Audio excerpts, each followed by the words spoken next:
पुत्रदा एकादशी व्रत कथा। पांडुपुत्र युधिष्ठिर ने भगवान श्री कृष्ण से पूछा, हे द्वारिकानाथ, आपने मुझे सफला एकादशी व्रत कथा सुनाकर कृतार्थ किया है। अब आप पौष माह की शुक्ला एकादशी का नाम और उस दिन व्रत के महात्म्य को सुनाकर मुझ पर कृपा कीजिए।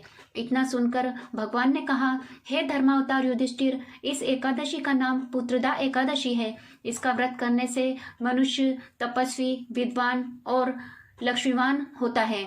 इसी दिन भगवान नारायण की पूजा की जाती है। इस व्रत के समान इस चर अचर संसार में दूसरा कोई व्रत नहीं है। इसके विषय में मैं तुमको एक पुरातन कथा सुनाता हूँ। भद्रावती नगरी में एक सुकेतु नाम का एक राजा राज्य करता था। उसके कोई पुत्र नहीं था। उसकी स्त्री का नाम शैव्या था। वह निपुति होने के कारण सदैव चिंतित रहा करती थी। राजा के पितर भी रो रो कर पिंड लिया करते थे और सोचा करते थे कि इसके बाद हमको कौन पिंड देगा। राजा को भाई, बांधव, धन, हाथी, घोड़े, राज्य और मंत्री, इन सब में से किसी से भी संतोष नहीं होता था। वह सदैव यही विचार करता था कि मेरे मरने के बाद मुझको कौन पिंडदान करेगा। बिना पुत्र के पितरों और देवताओं का ऋण मैं कैसे चुका सकूंगा। जिस घर में पुत्र न हो उस घर में सदैव अंधेरा ही रहता है। इसलिए पुत्र उत्पत्ति के लिए प्रयत्न करना चाहिए। जिस मनुष्य ने पुत्र का मुख देखा है वह धन्य है। उसको इस लोक में यश और परलोक में शांति मिलती है, अर्थात उसके दोनों लोक सुधर जाते हैं। पूर्व जन्म के कर्म से ही इस जन्म में पुत्र धन आदि प्राप्त होते हैं। राजा इसी प्रकार रात दिन चिंता में लगा रहता था। एक समय तो राजा ने अपने शरीर को त्याग देने का निश्चय किया, परंतु आत्मघात को महान पाप समझकर उसने ऐसा नहीं किया। एक दिन राजा ऐसा ही विचार करता हुआ अपने घोड़े पर चढ़कर वन में चल दिया तथा पक्षियों और वृक्षों को देखने लगा। उसने देखा कि वन में मृग, व्याघ्र, सुअर, सिंह, बंदर, सर्प आदि सब भ्रमण कर रहे हैं। हाथी अपने बच्चों को और हथिनियों के बीच में घूम रहा है।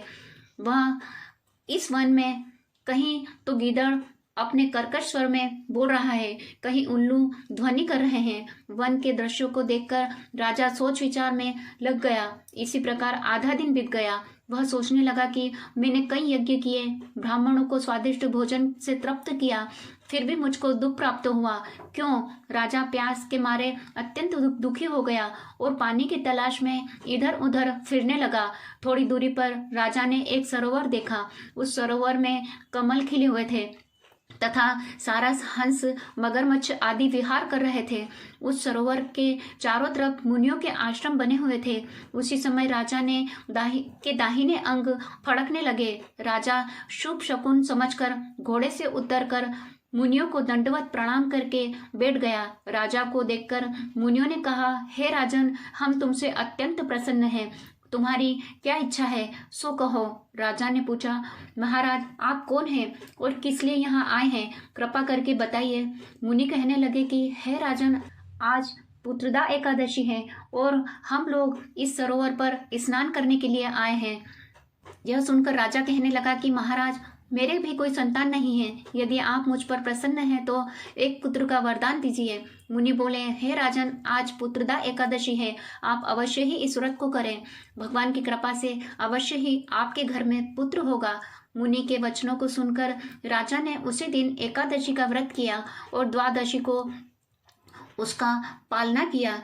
इसके पश्चात मुनियों को प्रणाम करके महल में वापस आ गया। कुछ समय बीतने के बाद रानी ने गर्भ धारण किया और 9 महीने के पश्चात उनके एक पुत्र हुआ। वह राजकुमार अत्यंत शूरवीर, यशस्वी और प्रजापालक हुआ।